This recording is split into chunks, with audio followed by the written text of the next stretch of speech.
There are circumstances that must shatter you. And if you are not shattered, then you have not understood your circumstances. In such circumstances, it is a failure for your heart not to break. And it is pointless to put up a fight, for a fight will blind you to the opportunity that has been presented by your misfortune. Do you wish to persevere pridefully in the old life? Of course you do. The old life was a good life, but it is no longer available to you. It has been carried away irreversibly. So there is only one thing to be done. Transformation must be met with transformation. Where there was the old life, let there be new life. Do not persevere. Dignify the shock. Sink so as to rise. From Leon Wasilitier's book, Kaddish. Where do we come from? What are we? Where are we going? Where do we come from? What are we? Where are we going? Where do we come from? Hi, everyone, and welcome to Just Breathe. We are a podcast for those involved in the world of Unitarian Universalism and Unitarian Universalism religious education, especially thinking about youth and emerging adults as well. But really, we're open to anyone who likes to talk, think, and learn about Unitarian Universalism. If this is new to you, perhaps you stumbled upon our podcast on YouTube or one of the podcast streaming services. You can learn more about Unitarian Universalism at uua.org. Again, that is uua.org.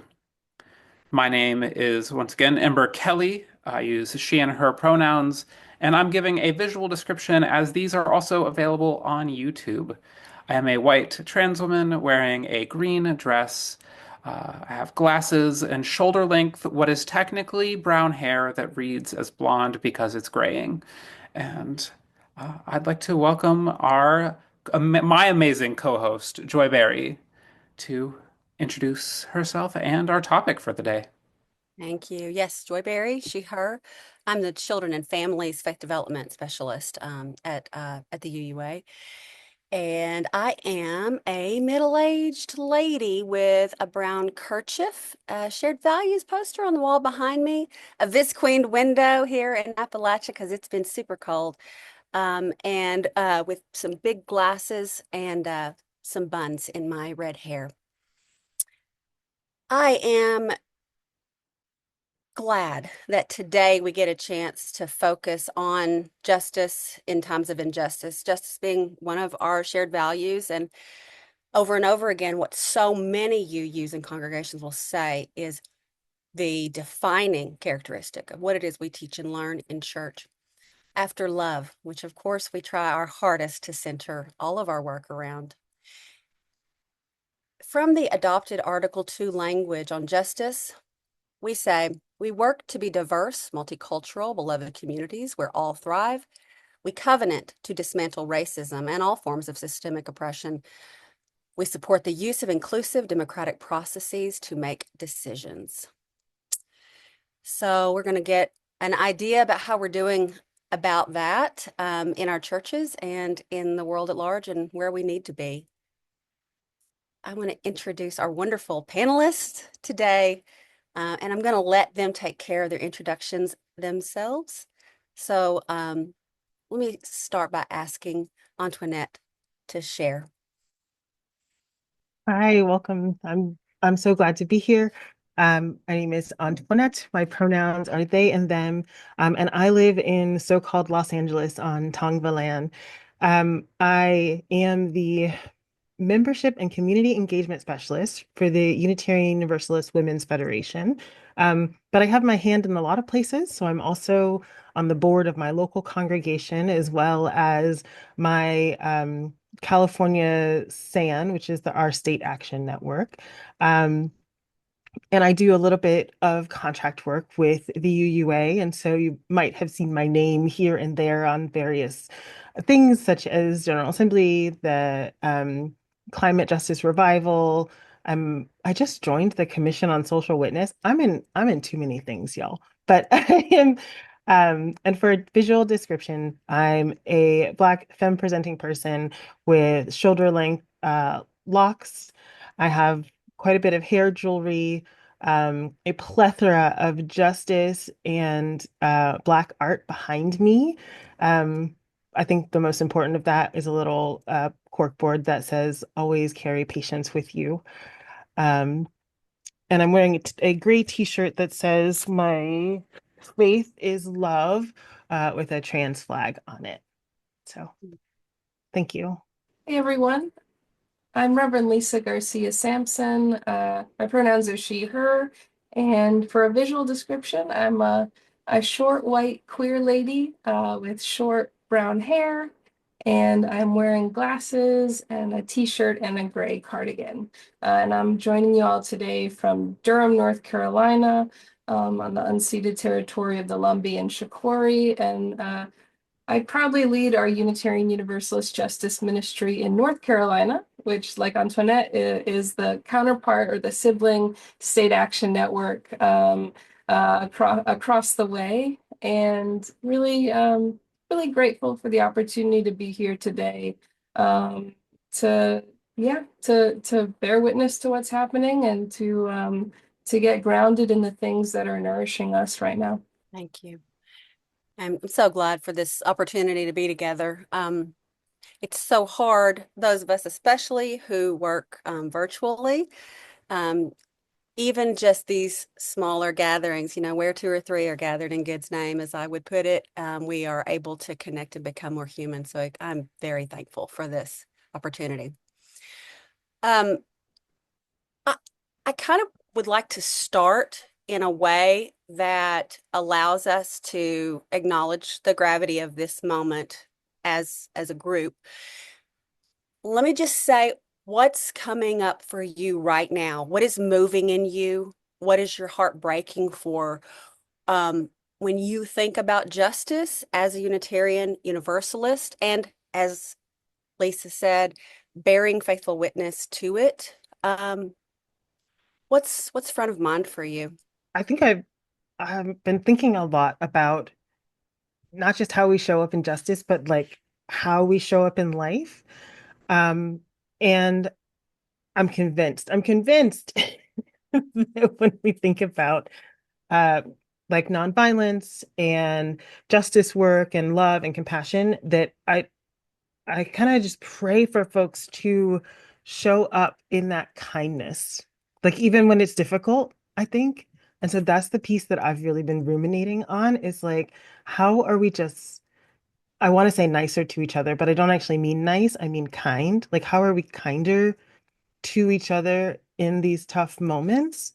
Because I think it's really hard for us to build these systems of justice if we are having difficulty being kind to each other in the moment when we don't feel like it's a justice issue, right? At the grocery store, in the hallway of your apartment building, walking down the street. So that's the thing that I've been ruminating a lot on recently. In my role, there's certainly a lot of anxiety right now, a lot of fear, a lot of emotions that are swirling around. One of the things that I always say and try to encourage our folks in North Carolina to get grounded in is that the story of our movement is not what we are fighting against. It's what we are fighting for. And I think in this moment, we have to tell a powerful prophetic story about who we are. I think we have to tell a true story, tell the story of all the dumpster fires. It is not a denial or an attempt to escape the realities. The realities are very clear to us right now. And the danger and these things, but we need to stay grounded in who we are and who we belong to and what we are called to do together and tell that powerful story. Tell that powerful story as progressive people of faith in North Carolina. Tell that story as the amazing, abundant movement that is trying to win the South, that is trying to change, to usher in the thing we believe is possible. And so I just try to really encourage us to be disciplined in that story, that we are engaging from that powerful story, and that we are looking around and finding incredible evidence of that power. And I'll just give one story. 2 weeks ago, we were working with our partners at Siembra, North Carolina, and ACLU and others to try to get as many people as we could to an Ice Watch training, or a series of Ice Watch trainings happening across our state right now, due to the threat of deportation. And we plugged in, we're trying to tell, talking to people about how important it is to show up in person for these trainings. And just one example, 2 Saturdays ago, there was a in-person training in Raleigh, North Carolina. 500 people showed up. That's what I'm talking about. Like, that is the power. That is the power of our movement. That is the resistance. And it's not just about Ice Watch, it's about an expansive idea of what safety and care looks like, about what thriving is, about mutuality. And so I'm really grounded in that powerful story. Stacey Abrams said the darker the enemy gets, the darker our spirits get trying to fight it. But there is light in the act of creation. We have to be on the offensive. We have to know who we are. And if we're just mentally and emotionally playing whack-a-mole and fighting against and not actually engaging from a place of creation, it is going to harm our spirits far more than the already the reality that we are facing. You know what that brings up for me is how we also can do harm even when we mean not to in the work.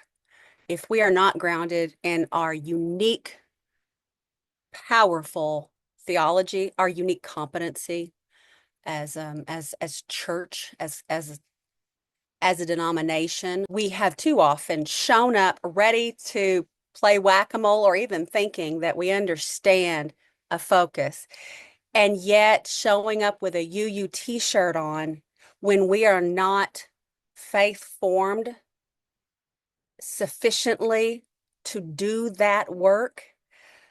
It's such a tension. We have within work to do to get ourselves centered, to take care of our emotional regulation. We have among work to do, which is to connect deeply and relationally with mutuality and care and compassion, with love and authenticity and accountability to each other. And those are necessary components. That's the pre-work. Religious education, religar to bind up, educere to send out. And congregations now, I feel, have to get really focused on being the justice gyms, not the retreat, not the affinity group, not the attractive spaces that too often will reproduce and serve unwittingly white supremacy culture and all the other oppressive ways that this world can really work on us. And I know UUs really like to get out there to, quote, build beloved community. And I want to honor Martin Luther King Jr.'s aims in naming that that's very real. And yet you don't go out to build a house for someone with a broken hammer, or in our case, I don't know, an espresso machine, right? So that work to me is really important. We pause before we rise, and in that pause, we have the chance to get strong, be dedicated, centered, and grounded in our story of who we are, as Lisa said, and what we really care about, and how to show up kind to ourselves and each other, because that's basic. And a lot of yous don't see that as core to social justice work, right? What do you think, Ember? No, I really love the storytelling. I've been thinking about this a lot. I believe I shared in our last podcast about like a book I had been reading, which is this cleric who went around collecting stories, and it was just this really powerful story, and it's had me thinking a lot about the narratives that we tell, and how that's even more important in this current atmosphere of the world, of being able to offer more than just a let's return to how things were before, or let's kind of keep things the same, but instead offer a vision of a narrative of a more just world, which is where I really love the imagery of beloved community. To me, and this also probably relates a little bit to the pluralism value, because imagine that all of these shared values kind of interact with each other. Imagine that. Um, but I think that with beloved community, there's a tendency in the United States, the whole out of many one, and that emphasis on oneness is also very heavily in our Unitarian past of like, oh yes, all religions are just the same in the end. And I've kind of taken to saying out of many, many, because that to me is something that in our justice work that we need to be doing. How can we in our communities be celebrating that difference exists, but still we're building beloved community together? Imperfect power relations exist, bad boundaries, good boundaries, sometimes they coexist. How can, these all coexist? And there's a level of try but sometimes fail with this work. And I think that we have to be okay with that reality. We might have this big vision, we might have this narrative that we can offer, but sometimes we will fail, and that is not fun and it hurts, but that it is better to offer this narrative and strive towards this than to, you know, lose hope in my mind. What are some ways that you think that we can do a little bit better to strive towards this beloved community, to be better at celebrating difference and in our justice work? One of the things that I noticed in my years of being in Unitarian Universalist churches is that we are really good at celebrating a person's one difference. And so when people find out the one difference that you have, they're like, oh, like you're Black? Okay, I know how to navigate you being here as that one Black person. But when they find that you are more nuanced than that, I am queer, I have children, I am in an interracial relationship. When they start to find these like layers of differences, then people start to um misalign that inclusivity to be like, well, I really just want to focus on one thing that I can appreciate about you, and then taken everything else as sameness. And so one of the things I try to remind folks is that it's okay that we all get to be nuanced and different in different ways. And one of the things that we can do for each other, right, is to use this. We have it built into our religion, right? A covenant is to use these covenants in ways in which they serve us instead of push out the people that we would rather have in our communities. And so I really stand hardcore on covenant making. And if you're in a congregation in particular, um, disruptive behavior policies, just as an example. But like, I think that one of the ways in which we build this beloved community is that we get away from the idea that you are different just in one way. Yeah. Ooh. I think one thing that comes to mind when we talk about beloved community is the diversity of our movement and completely decentering Unitarian Universalism. And that one of the biggest examples of our failure to embrace the beloved community is our failure to get out of our churches and actually experience and reach for the highest aspirations of our faith outside our walls. And I think right now that's a particularly important message when a lot of the instincts of you, or some of the instincts of Unitarian Universalists right now in this moment of crisis is to intervene or to have ideas about how the church should help should intervene. And the thing that I say to my and how can, within the context of a congregation, how within that cozy existence, how they can create, or how we can create a project or a committee, or and what I try to say is, if you are doing this alone, you are 100% doing it wrong. And if, especially among our churches in which there are and which are not majority or of people who are directly impacted, especially when you get committees of people together who are not directly impacted. Why on earth would you think you even remotely have a clue as to what should be done right now? We need to be in relationship with partners. We need to leave our churches.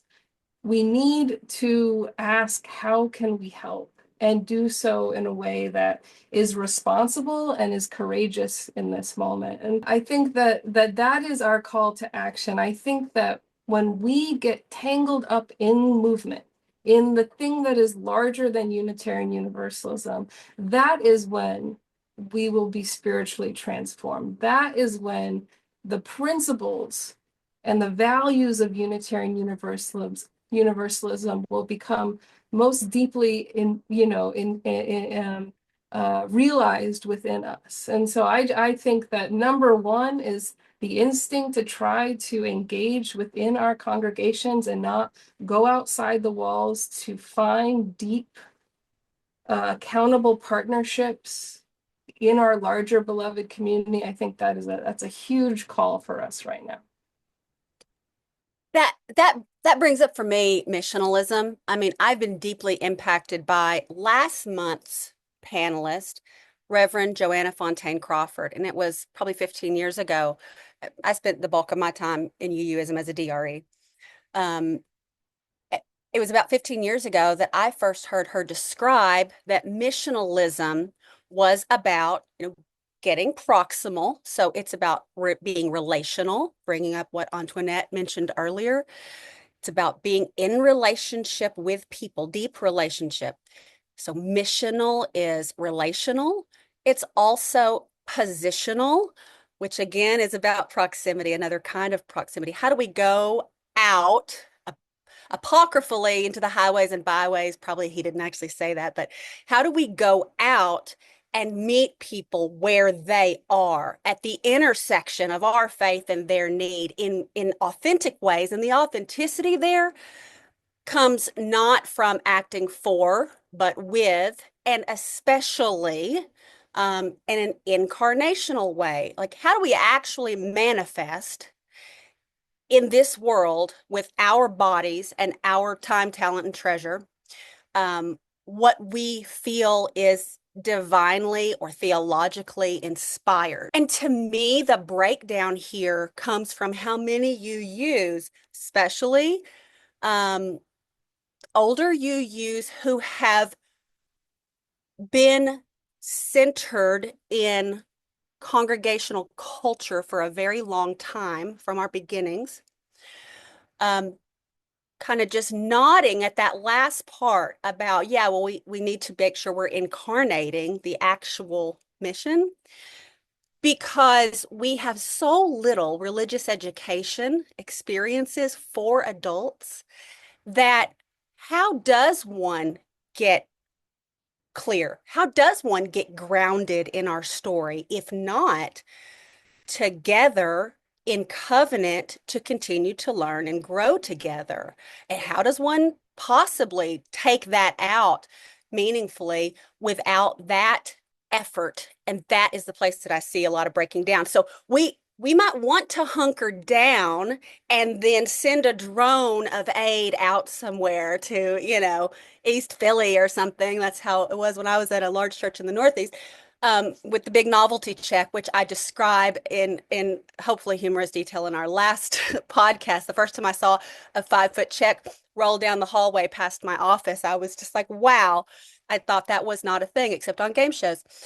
How do we move past that, really? How do we actually become a covenantal people when UUs really struggle to be in formation, informational covenantal work, to learn what a UU is, to learn what UUism is, and how we could be faithful witness to it? To me, that's a real existential dilemma, particularly because our children and youth are getting some pretty significant, broad, and longer term. They're often with us for 3, 4, 5, 6 years, and have a much deeper understanding of how to live faithfully as a UU. But then they see the hypocrisy that the adults in charge don't always seem to get it. And that's a real existential problem for any culture. When your adults are holding up values that they are not fully living into, when your children and youth begin to see that with some side eye, like, really? We have a problem, right? So I don't want us to hunker down. But I do want us to do the real work with each other, among, right? This is just something that's living in me, and I only have really one sermon as a DRE at heart. So we don't have to really focus on that, but I just want to name that that's constantly on my mind when I think about how we can be real multipliers for justice in the world, accountably, with love, and in ways that faithfully represent what we're called to as Unitarian Universalists. Can someone fix this for me? I don't think I can fix it, but I think one of the things that to kind of intertwine all of the things that we've been talking about, one of the things is the story. And a thing that we miss, I think, as Unitarian Universalists is that we are a very large refugee religion. And so people come in to Unitarian Universalism looking to push away their old religious tradition. And with that, this pivot from where we used to be the religion of whatever you want to an actually deep theological understanding of love and justice and diversity. And so as we move through this pivot, um, I do think that people are coming around to the like, wait, I can't just hold on to this one piece and push away this other piece. I think that we have done, at least in leadership, I feel like we've done a really great job of bringing back the story of Unitarian Universalism and really pushing into that with care to meet people where they are, but also with boundaries to say, this is not who we are. These are not the things that we will uphold and uplift. And I feel you, Joy. I see it with youth when they want to live deeper into these values, and other adults are kind of just like, I'm here to do joys and sorrows, and that's the thing I want to do today. With that, without the deeper understanding of they are showing up within a context, like a deeper context of religious tradition, people who are afraid of religion. And I don't know how we fix that, but I think what I have done in my church, in my organizing work, is to be explicit, right? Like I am a spiritual activist, and what moves me through organizing is my spiritual religious tradition. And I think the more of us who stand firmly in that to show build that story for those who are coming after, wondering, how do I get into this? How do I do this? What do I do next? So just this modeling for some of us, I think also builds in more of that beloved community. Antoinette, I love that. I think so I grew up Catholic and went to seminary with a lot of religious trauma. And in that process, I knew that I did not want Unitarian Universalism to be the thing that I slammed into while I was running away from something else. That's not who we are. Like, may we please run towards Unitarian Universalism, or this is just, and not just have this be the place where folks who are harmed can escape their own harm, and in doing so, under this incredibly bold aspiration of diversity, harm one another because no one has dealt with art. I mean, it's ludicrous. That doesn't work. So I just want to like +1 the work, the radical project of who we are, and that we cannot be the faith from which people land because they're running from something, and it has to be an accountable faith. Otherwise, all of our language around covenant might as well, be thrown out the window.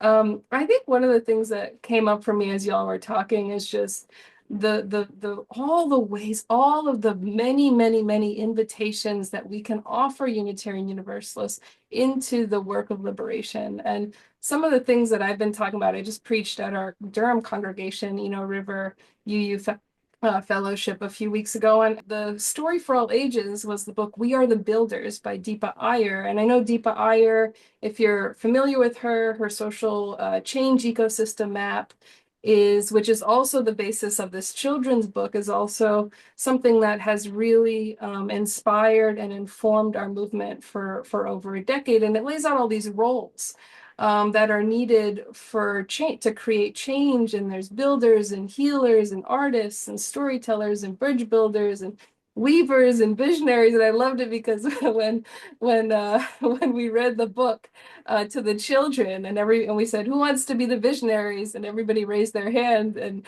my colleague wisely said, all right, y'all, well, we can't all be the visionaries. My job, Antoinette's job, I mean, our job as State Action Network leaders is really to invite people into movement with really explicit opportunities. And for me right now, I mean, just in the last 6 months, with a hurricane that has devastated Western North Carolina, in the election, in this current moment with fear of deportations and so on and so forth, I just think about all of the things we need: the mutual aid donors, the street medics, the drag story hour safety team members. We need home hospitality. We need people who can drive trucks. We need childcare. We need legal observers. We need so many things. Choir. I mean, all of our jobs as leaders within Unitarian Universalism is to really be clear, to be as a accountable partner to those that we are working with, to say, what do you need specifically? What do you need? And we as institutions are called, and we as individuals are called to get organized and be ready and stretch into roles that we may not immediately identify with, to be flexible and nimble and be ready to respond in the ways we are being asked. And I'm trying to remember the Elizabeth Wynn quote, but it's something like, we are meant to live our lives in the shape of what is asked of us, something like that. And I think that's right. But we also need to deliver that invitation. And we need to be more explicit about the hundreds and thousands of ways in which every single one of us is not called to necessarily be the leader or the visionary, but be one of those tendrils of movement, one of the small pieces of the puzzle from which this abundant, powerful thing is attempting to turn the ship around in our country.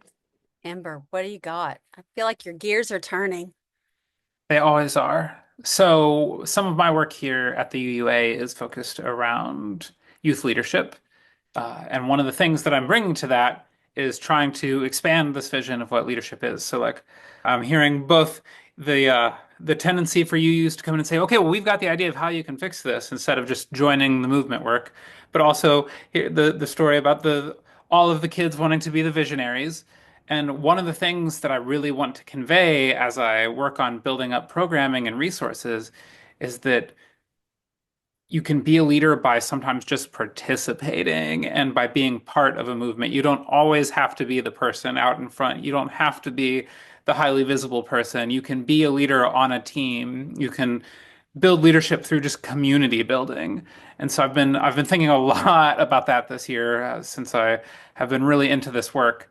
And I just think that that's even more important in this moment, like realizing that we all have different roles to play and we all have the ability to dismantle a little internalized white supremacist culture and avoid coming in and thinking that we have all the answers and instead learn to listen. I think that that's just so important is stepping back and learning to listen to the struggles that have been ongoing and realize that there's so much wisdom for us there. And so I think what's on my mind is thinking both in terms of what this value brings up about dismantling racism and oppressive institutions, but also about democracy. I think that there's lots more discussion around democracy and how that we are kind of breathing new life into this concept of how democracy functions much more than like, hey, vote for a person to send to a thing to then figure out things for you, and realizing that democracy can be so much more. So I suppose my ask is in this time, in this challenging time, how do we build these spaces of justice amidst injustice? How do we build spaces of practicing democracy amongst ourselves, practicing the ability to listen, practicing the ability to lead as part of a team instead of insisting that we have all the answers? I have all the answers. As a DRE, I'm quite sure that our new vision for whole church religious education, which is rolling out now, really contains several points that can create a stickier, more engaging way for adults to get better at democracy. We don't always have the most democratic systems in our congregations. We have gatekeepers to leadership so that I believe it was Lisa who said, some people who is coming towards us, the people who are coming towards us, we often don't have a story that is compelling for them. And sometimes that makes us not be able to even see that they are coming towards us and turning around and taking their children right back out the door. I've been really compelled by one piece of whole church RE that I'm gonna lift up, and that'll be debuting soon. And that is the idea of mission makers. I ran RE Makerspace in our congregation in Asheville, North Carolina, for a few years, and then summer camps as well. And we're hoping to roll out a standard sort of makerspace summer camp idea for UUs. And I'll just say briefly about this because I want to let our panelists bring us home on this question you've asked. But I truly believe that I'll read off. I keep looking up here because I keep it right in front of my computer. Mission makers, if we hope our kids will change the world, we better make sure they know how to use real tools. Okay, so kids will use their minds, hearts, and hands to learn about real problems, design solutions, build stuff, dismantle stuff, try it out, and try again. What does maker culture have to do with UU faith? Join us to find out. One of the things I learned was that, as Angus MacLean said, and Mark Hicks definitely taught me in my years being his apprentice at the Foss Collaborative, was if our method is not the message, then we will fail. And so when we live into these ways of being in church together and doing religious education together that are relational and positional and incarnational, we have the capacity to learn new skills for a dying and a transforming world. And one of the biggest things adults learned in our makerspace spaces was adults learned that they didn't need to prevent children from failing and that they didn't need to direct every single thing. And when we talk about dismantling, I think we need to have a manual labor toned, themed story because we often don't talk about that at all. Like, what does it mean to use the tools of democracy? Not just what does it mean to be democratic? We like to stay at that level, right? And I want to get in there and let's get ourselves really working and trying hard to add our stubborn ounces to this moral arc of the universe. And churches are one of the last places that can happen, especially multi-generationally. So anyway, that's my plug.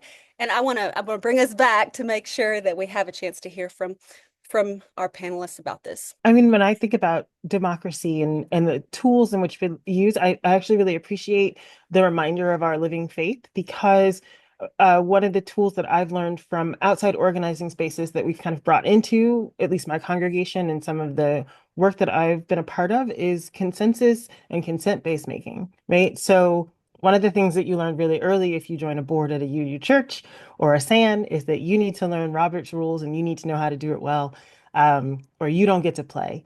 And I think one of the things that we've done is brought in more of this consent and consensus, which is like everybody says yes, or all get to make a decision together without it having to be, I won't say formalized, but just like aggressive. It feels much more in community to do this consent-based decision making. And so that's one of the tools that I think that we can use.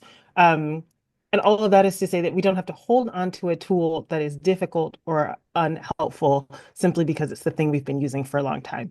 I think that when we talk about democracy and the way our congregations work, we hold on to a thing because we only know that one thing instead of kind of moving around. Sociocracy exists. We could just use it, you know. That's my kind of like literal, these are the tools we could be doing.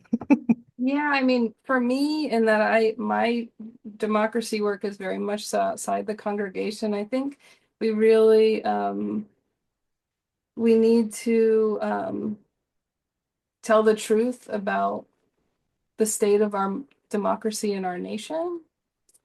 and we have a lot of work to do. Um, I'll just lift up some of the, I think the Vote, which just marked its 5-year anniversary, is the largest activation of UUs in the history of our faith. It is a campaign which started with Susan Frederick Gray challenging us to reach out to 1 million voters in 2020, and then immediately being kind of nervous that she said that such a big goal. And then the pandemic hit. So then we were even more, right, scared about that ambition, that boldness. But joke's on us because we reached out to 3 million people in 2020. And this is our work. And the work is not just postcards, which is the bad news I break to people sometimes, that we have to do the work of democracy in the front lines. And some of the work that we have done in North Carolina is, I'm really proud that we have played a role in creating our state's first ever rapid response safety network for all 17 days of early voting and on election day. We recruited people to be trained in de-escalation, to respond respond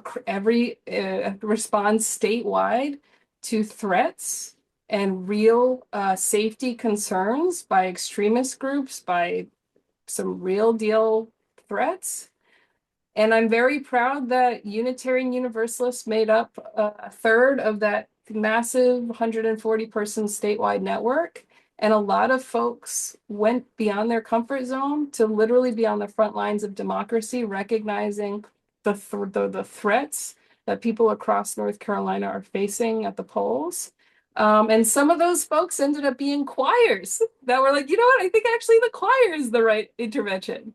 And they did that. We had a crew in Wilmington where a local group, this is where the Proud Boys is headquartered in North Carolina. They said, we need 40 people. We need a 40-person de-escalation team for a massive pre-election event.